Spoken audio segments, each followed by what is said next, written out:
everyone, Thrifty Mommy here, and today we are talking about ghosts.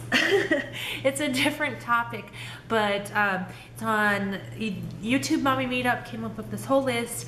I'm pre-recording some of them, and this one stuck out to me because it's actually one I've been wanting to do for a while. So I'm gonna do it, I don't know, I'm gonna try to upload it on the same day that they are.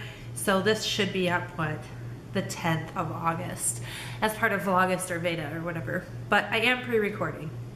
But I have some questions on my phone that they listed, or some topic points, and I thought this is quite a different one than what's on my channel, and it should be a fun one. So let's just have a go at it. Do you believe in ghosts? I do, I really do.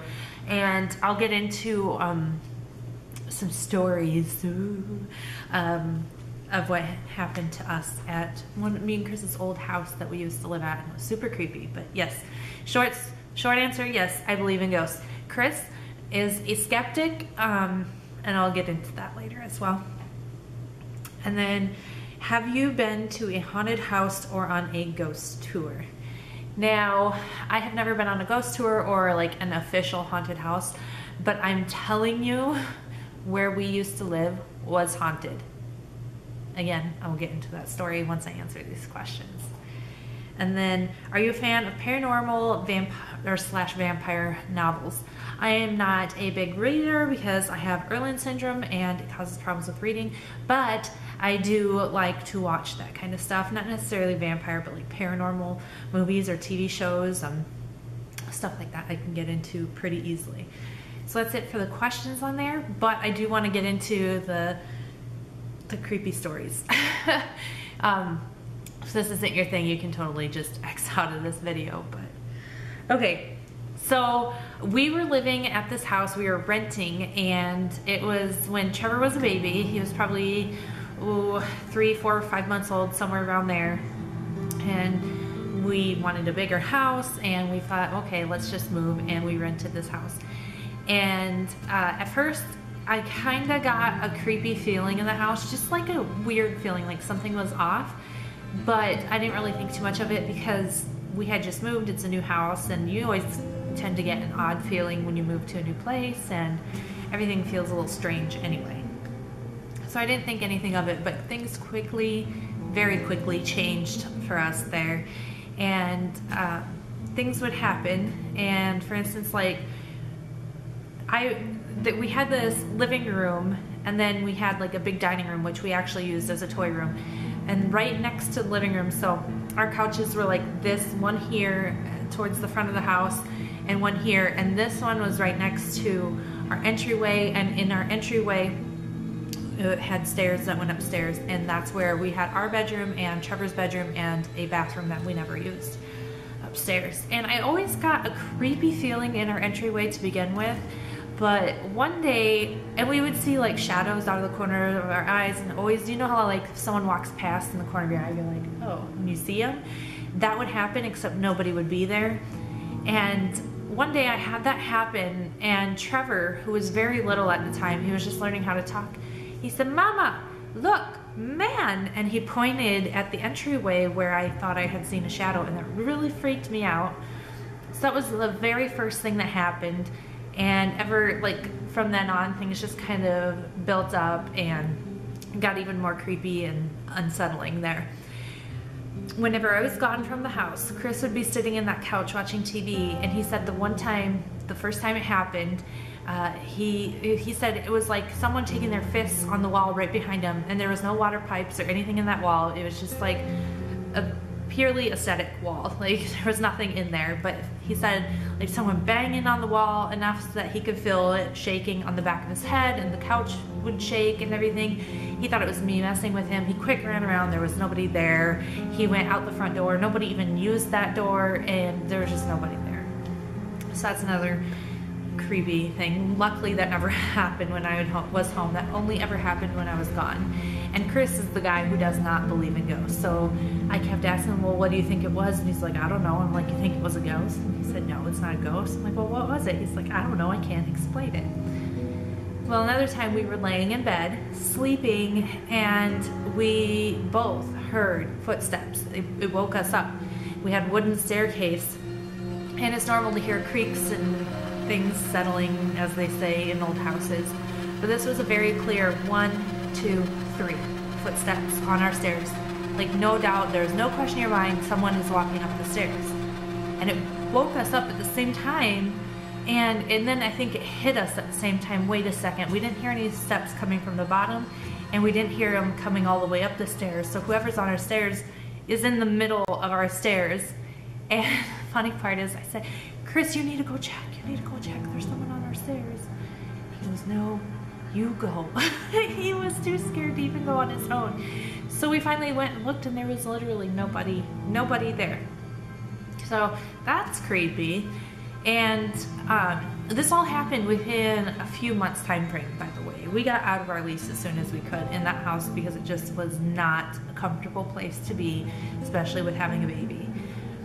Well, another time we were sleeping, and we had Chris's brother living with us, and we heard like the other entry to our house off of our driveway was at the other end of our house, not the entryway that goes up to our room. Well, the other one comes into our kitchen, and we had our kitchen table and chairs and everything in there, and we had a basement underneath. So if you've ever lived in a house like that and you're moving furniture, it makes like a screechy, like really loud noise because it's not like on cement, you have a basement, so it's louder.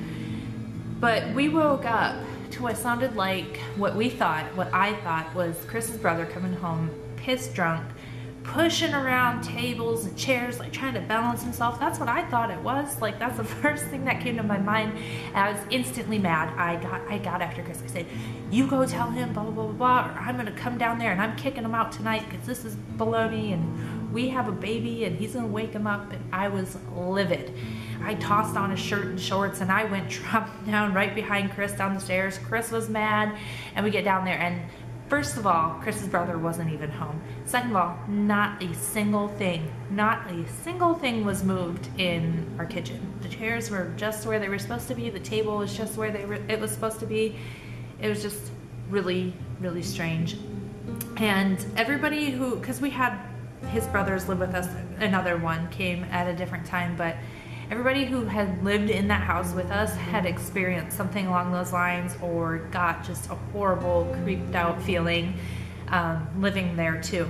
And then there was another time where Chris's little brother was living with us, and he was downstairs in the TV room with me, and we heard what sounded like, you know, like if a guy's shaving and then they tap their razor on the sink and swish it in the water and shave and tap and swish and shave, you know? And we kept hearing that upstairs from the bathroom, which first of all is weird because we never used that bathroom. But David's like, what's that noise? I said, I think it's Chris. He must have just got out of the shower and he's shaving. And no sooner did I say that than Chris came walking from in the kitchen downstairs. There was nobody even upstairs. Like, it's just too creepy.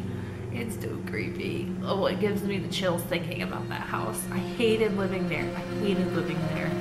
And me and Chris both agreed that when we went to bed upstairs, it brought us back to like when you're scared of the monsters under the bed when you're a kid. And we would lay there with our eyes tight shut because you get this feeling that if you open your eyes and turn, you're almost certain, like you're positive you're gonna see someone standing there. So you have your blankets pulled up to your chin, and you wanna make sure all your body parts are in the blankets because if they fall out or are outside the blanket, I don't know. That's just the feeling you got, and it was just so... It was so bad. And then the last story I have is because Trevor was only like a couple months old, like I said. And he was our first kid. We didn't have crayons, we didn't have markers, colored pencils, or anything like that. And we started seeing kids' drawings like on the inside of our closet and in our entryway in marker and crayons, and we didn't even own marker and crayons, so that was kind of like gave us the heebie-jeebies too. So we did have some electrical problems in the house. So when we were contacting our landlord about the electrical problems and they weren't getting fixed, we used that as an out to get out of our lease agreement because we signed a 1-year lease with the place, and we did not want to stay there for a whole year. It was so creepy and scary. So because of the electrical problems not getting fixed, we were able to get out of our lease early, and we moved, and we never went back. And to this day, me and Chris will talk about it from time to time, and I'm like, how can you not believe in ghosts when all that happened? He's like, I don't know, I just don't. And he'll kind of laugh about it because he has no explanation for any of this. Like, he's the guy that'll explain, like, oh, the wiring was bad, so it'll give you a higher EMF, and if you have that because of bad wiring, it gives you an uneasy feeling, or oh, there's pipes in the wall that can jiggle things and make noise. And even the skeptic, Chris, is like, I don't know what it was, but it was creepy. And he still says, it's not ghosts, but I don't know what it was. So that was my creepy experience. I have never had that since living there, and I didn't really have it before too much. And it's actually one of my worries because we want to move back to the Midwest, and they have older houses there, and I'm like, now that we're older and we're planning on buying another home eventually, like, what if we buy a home that's haunted? You know, that's scary. Like, how easily that could happen. And if you don't believe in ghosts, that's totally fine, I understand. But I truly, truly do, especially after living in that house, because it just gave me the EBGBs, creeped me out so bad. And we even had a guy come over and was visiting one time, one of my coworkers, and he went to go use our bathroom, and he's like, I even had to check behind your shower curtain. This house gives me the creeps. I felt like someone's gonna pop out. And you know, he felt like he was being watched too, so it was kind of spooky. But anyway, what are some of your stories? I'm sure that there is plenty other people that have some sort of paranormal activity story or ghost story or whatever, or something creepy even that happened to you. If you have one, leave it down below because I would love to read them. I'll probably read them like right before I go to bed, and then I won't be able to sleep, but that's okay because I really would like to hear them. All right, guys, we'll talk to you tomorrow. Bye.